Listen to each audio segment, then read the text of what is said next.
does hours. Yeah, No. I don't do hours. I need naps. Welcome to PTI, boys and girls. In today's hour-long special, we will dive into the NFL, and welcome back Booger McFarland and Steve Young. Yeah. But we begin today with the opening game of the NFL season, tonight's matchup of Dallas and Super Bowl champion Philadelphia in Philadelphia. The Eagles are the most highly favored team of the entire opening week schedule, 8.5 points over the Cowboys, who will, of course, be playing without Micah Parsons now. Wilbon, which team are you more intrigued with seeing tonight? It's a trick question. Because one of them I don't give a damn about seeing. The Dallas Cowboys. That's just pumped up, falsely inflated hype. Starting at this network and extending out to all the networks and all the people and all the websites, no websites anymore, and social media who just pump the Dallas Cowboys full of air for no reason.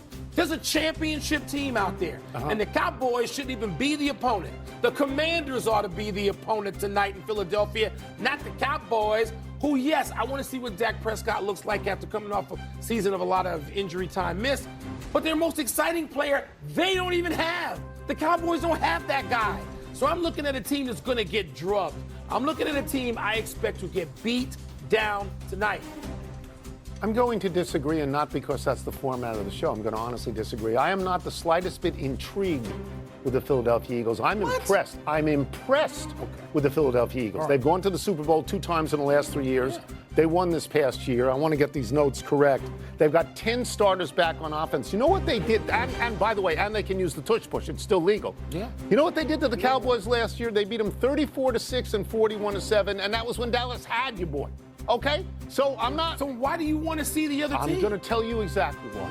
And I'm not intrigued with Dallas because they have lost Micah Parsons. You mentioned Dak Prescott. For me, it is Dak Prescott. Okay, that's legit. Dak Prescott last year missed 9 games, including the 2 Philadelphia Eagles games. We sit and we watch shows on this network that for years said, will Dak get his money? Yeah. Dak got his money. Got it. Now I want to see if he's worth the money. Okay. I want to see that because I think he's the variable in this game. Do you know what his regular season record is? It's 76 and 46. Yeah, great.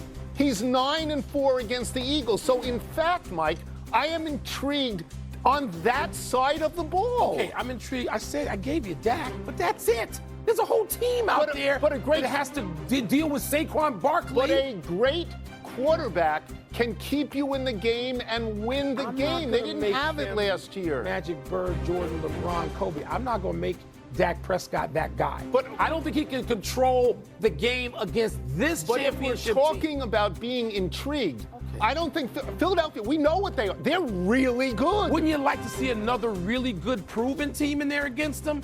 Like your own Washington Commanders. I am surprised with the matchup, but not really because it's a television show. And they're bosses. They are the biggest show in the league. And if you spend every single day, every show, except this one, pumping the Cowboys full of air, it becomes a self-fulfilling prophecy. Okay. Let's put the Cowboys on because we've been pumping them up. But again, Dak Prescott, that's fair. New this year. That's fair. That's all I'm saying. Dak. Thank you. Stay healthy for a while, Dak. Let's move to the big doings in the women's draw of the U.S. Open.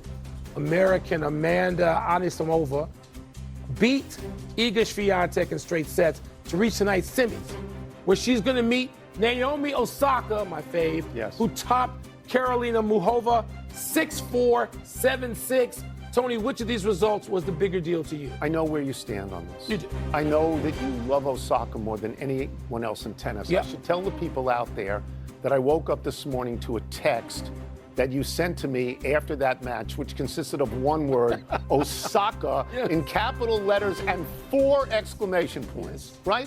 And look, it's true. Look, if she had been actively playing regularly in the last 3 or 4 years, 5 more majors. Because she's spectacular on hard court, and if she gets to a semi, she wins. If she gets to a final, she wins.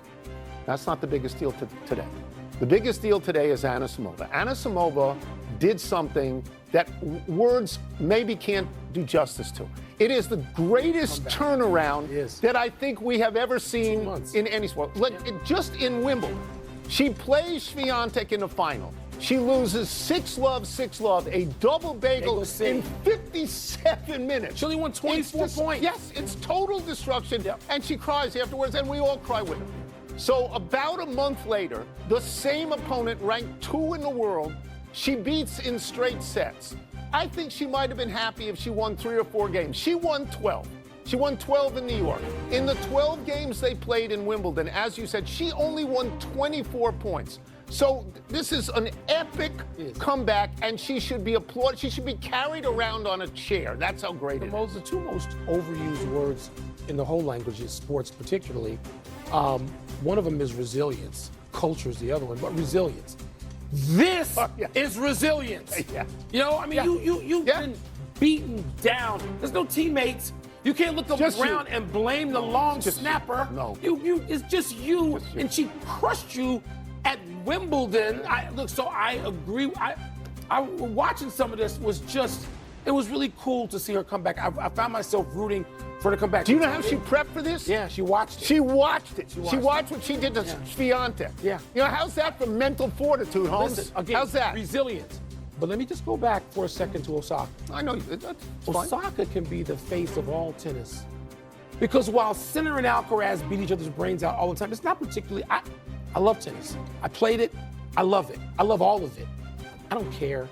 I don't care about it. They just go back and forth until we get a third person in there. And I don't know if Felix from Canada is that guy, even though he's on the stage. Come on now. He's got an appealing story. All I'm saying is, Tony, Osaka has it such that I want to see the crowd's reaction to her the rest of the way. Because even though it says she's representing Japan, she's representing New York. And to see her mom there crying, the whole thing. No, it's a great story, but what Anna Samova did, it's just remarkable. She was a great. Let's go to college football and 2 coaches who fell flat on their faces in week 1. Kalen DeBoer of Alabama and Bill Belichick of North Carolina. It's hard for me to say Bill Belichick of North Carolina without giggling. All right, Alabama plays Louisiana Monroe this Saturday, and North Carolina goes to Charlotte, which we have always known as UNC Charlotte. Both Alabama and Carolina should win laughingly, but Wilbon, which coach needs a big win more this weekend, DeBoer or Chapel Bill? When you hear UNC Charlotte, don't you still think Cornbread Maxwell? Yeah, I do. I do. We're of a certain age. An old age. Come on, it's DeBoer. Bill Belichick can lose. If Bill Belichick goes 0-12, he's still Bill freaking Belichick, okay? And his bust is in Canton, and nothing else that happens subsequently matters, even though it'd be embarrassment, and they fire him, and they do whatever.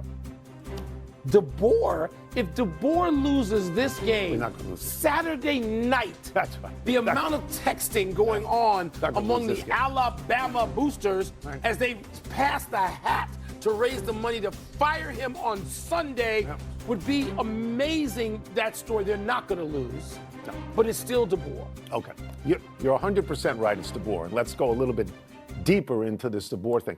They are a 36.5 point favorite against